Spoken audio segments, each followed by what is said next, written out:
Euclid विभाजन प्रेमिका। Euclid प्रथम ग्रीक गणितज्ञ थे जिन्होंने समतल ज्यामिति के अध्ययन हेतु एक नई विचारधारा का प्रारंभ किया। इसलिए यूक्लिड ज्यामिति एवं संख्या सिद्धांत पर किए गए कार्य के लिए जाने जाते हैं। अंकगणित में यूक्लिड विभाजन विधि इनके द्वारा प्रतिपादित विभाजन प्रेमिका पर आधारित है। यदि a एवं b अशून्य पूर्णांक हैं तथा q एवं r अन्य पूर्णांक इस प्रकार है कि a बराबर bq प्लस r। यहाँ हम जानते हैं कि एक धनात्मक पूर्णांक a को दूसरे धनात्मक पूर्णांक b से विभाजित करने पर भागफल q और शेषफल r प्राप्त होता है। जैसे 17 बराबर 6 गुणा 2 प्लस 5। 17 में 6 का भाग 2 बार जाता है और शेष 5 बचता है। इसी प्रकार 20 बराबर 4 गुणा 5 प्लस 0। 20 में 4 का भाग 5 बार जाता है और शेषफल 0 बचता है। उपयुक्त उदाहरणों से स्पष्ट है कि दो धनात्मक पूर्णांक a और b के प्रत्येक युग्म के लिए a को b से भाग देने पर शेषफल r बचता है और शेषफल r या तो 0 होता है या भाजक b से छोटा होता है, अर्थात a बराबर bq प्लस r। r का मान छोटा होता है b से, बड़ा या बराबर होता है 0 के। इस परिणाम को अंकगणित में यूक्लिड विभाजन प्रेमिका के नाम से जाना जाता है। वास्तविक संख्याएं, रियल नंबर। हमने पिछले कक्षा में पढ़ा प्राकृत संख्याएं। प्राकृत संख्याएं नेचुरल नंबर n से व्यक्त किया जाता है, यानी वे संख्याएं जो 1 से प्रारंभ होकर अनंत तक जाती हैं प्राकृत संख्याएं कहलाती हैं। ये दूसरे नंबर पूर्ण संख्याएं। पूर्ण संख्याएं होल नंबर बोलते हैं, इसे W से व्यक्त करते हैं। वे संख्याएं जो 0 से प्रारंभ होते हैं, यानी नेचुरल नंबर है, इनमें 0 और सम्मिलित कर दिया जाए। 0, 1, 2, 3 ये होल नंबर कहलाते हैं पूर्ण संख्याएं। पूर्णांक संख्याएं। पूर्णांक संख्याएं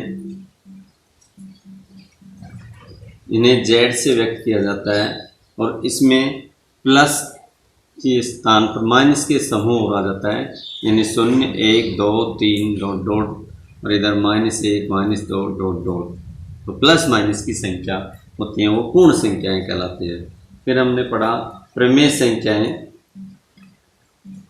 प्रमेय संख्याएं वे संख्याएं जिन्हें p बटा q के रूप में लिखा जा सके। क्यों बराबर क्या नहीं होना चाहिए? 0 नहीं होना चाहिए। क्यों का मान कभी भी 0 नहीं होना चाहिए। और p और q पूर्णांक संख्या है। p और q क्या हो? पूर्णांक संख्या। पूर्णांक संख्याएं तो ये कहलाती हैं प्रमेय संख्याएं, जैसे 3/7 इत्यादि। इसके बाद अप्रमेय संख्याएं। अप्रमेय संख्याएं वे संख्याएं जिन्हें p बटा q के रूप में नहीं लिखा जा सकता है, वो क्या कहलाती हैं? अप्रमेय संख्याएं। प्रमेय और अप्रमेय संख्याएं ये सभी मिलकर क्या बनती हैं? वास्तविक संख्याएं। वास्तविक संख्या में ये सभी संख्याएं आ जाती है। तो आज हम पढ़ेंगे वास्तविक संख्या। वास्तविक संख्याओं में प्रमेय दी थी यूक्लिड विभाजन प्रेमिका। वो क्या होती है कि किसी भी धनात्मक पूर्णांक संख्या में, किसी भी कोई भी धनात्मक पूर्णांक संख्या a है, अगर इसमें कोई धनात्मक पूर्णांक संख्या b का भाग दिया जाए तो भागफल q और शेषफल r ये इस प्रकार प्राप्त होता है कि a बराबर bq प्लस r। r का मान, इस r का मान इस भाजक से छोटा होता है, यानी छोटा होता है b से, या बड़ा या बराबर होता है 0 से। ये यूक्लिड विभाजन प्रेमिका कहलाती है। यह इसको हम इस तरीके से भी याद रख सकते हैं, अगर आपके याद नहीं हो तो, कि a बालक क्यों रोता है। a से a, b से बालक, q से क्यों, r से रोता है। और इसे याद करने के लिए ओ राम बाबू, ऐसे इस प्रकार से भी हम याद कर सकते हैं। तो ये यूक्लिड विभाजन प्रेमिका कहलाती है। इस यूक्लिड विभाजन प्रेमिका पर आधारित यूक्लिड ने कोई भी दो धनात्मक पूर्णांक संख्याओं का एचसीएफ ज्ञात किया था। इसके द्वारा हम कोई भी दो संख्याओं का एचसीएफ ज्ञात कर सकते हैं। तो एचसीएफ ज्ञात करना आज सीखेंगे हम, किस प्रकार यूक्लिड विभाजन प्रेमिका से एचसीएफ ज्ञात किया जा सकता है। तो एक नंबर का ये क्वेश्चन आ जाता है कई बार कि यूक्लिड विभाजन प्रेमिका क्या है। तो आप कहोगे किसी धनात्मक पूर्णांक संख्या में किसी धनात्मक पूर्णांक संख्या b का भाग देने पर भागफल क्यों और शेषफल r इस प्रकार प्राप्त होता है कि a बराबर b क्यों प्लस r। r का मान छोटा होता है b से तथा बड़ा या बराबर होता है 0 के। यही यूक्लिड विभाजन प्रेमिका कहलाती है। तो हम कोई भी दो संख्याओं का एचसीएफ यूक्लिड विभाजन प्रेमिका से ज्ञात कर सकते हैं। जैसे मान लो ये संख्या 81 और 237, इसका यूक्लिड विभाजन प्रेमिका से एचसीएफ ज्ञात करना है। एचसीएफ ज्ञात कीजिए, ये सवाल है यूक्लिड विभाजन प्रेमिका। तो हम सबसे पहले इसमें यूक्लिड विभाजन प्रेमिका लिखेंगे। यूक्लिड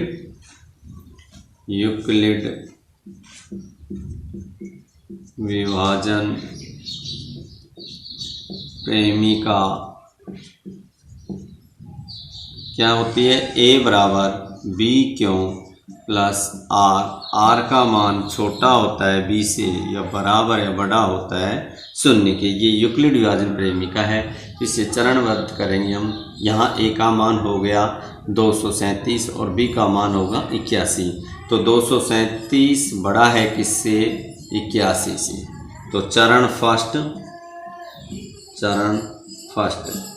फर्स्ट चरण में 237 में हम भाग देंगे 81 का। तो ये भाग इधर दे लेते हैं, आप तरफ में दे लेंगे इधर इस साइड में। 237 भाग 81 का भाग देंगे तो कितनी बार जाएगा? 2 बार चला जाएगा। 162 घटाया 5, 13 में 6 गए तो 7, यहाँ 0, 75 शेष रह गए। तो 81 गुणा 2 प्लस शेषफल r शेषफल है 75। अब जब तक ये r का मान 0 नहीं आ जाता जब तक हम इसको करते रहेंगे। फिर हम देखेंगे ये 81 बड़ा है किससे? 75 से। तो a का मान हो गया 81 और b का मान हो गया 75। तो अब चरण सेकंड में देखिए 81 बराबर 75 का भाग देंगे हम इसमें 81 में। ऐसे ये 81 यहाँ आ जाएगा तो 75 एकम 75। तो यहाँ बच गए कितने? 6 शेष रह गए। तो यहाँ 75 गुणा 1 प्लस शेष रह गए 6। अभी 0 नहीं आया तो आगे और फिर करेंगे हम। ये a का मान हो जाएगा 75 बड़ा है किससे? 6 से यानी 6 से। तो चरण कौन सा आ जाएगा? चरण तीसरा। 75 बराबर 6 गुणा भाग देंगे 6 का, इसमें 6 का भाग देंगे तो कितनी बार जाएगा? 12 6 की 72, शेष कितने बचे? 3। अब b इसका मान 0 नहीं आया तो अब a का मान हो गया यानी 6 बड़ा है किससे? 3 से। तो अब चरण आ जाएगा चरण फोर्थ में a का मान हो गया 6 बराबर 3 का b का मान 3 गुणा 3 दूनी 6 प्लस 0 शेष 0 बच गया। तो हमारा ये आंसर आ गया। अतः एचसीएफ आ गया। अतः एचसीएफ 3 ANS। इस प्रकार से यूक्लिड विभाजन प्रेमिका से किसी दो धनात्मक पूर्णांक संख्याओं का एचसीएफ ज्ञात किया जा सकता है। और देखिए एक सवाल और करते हैं हम। एक संख्या है 420 और 130, इसका एचसीएफ ज्ञात करना है। एचसीएफ ज्ञात कीजिए, ये सवाल है। 420 और 130 का एचसीएफ किससे करेंगे? यूक्लिड विभाजन प्रेमिका से। तो इसको किस प्रकार करेंगे, देखिए हम सबसे पहले लिखेंगे यूक्लिड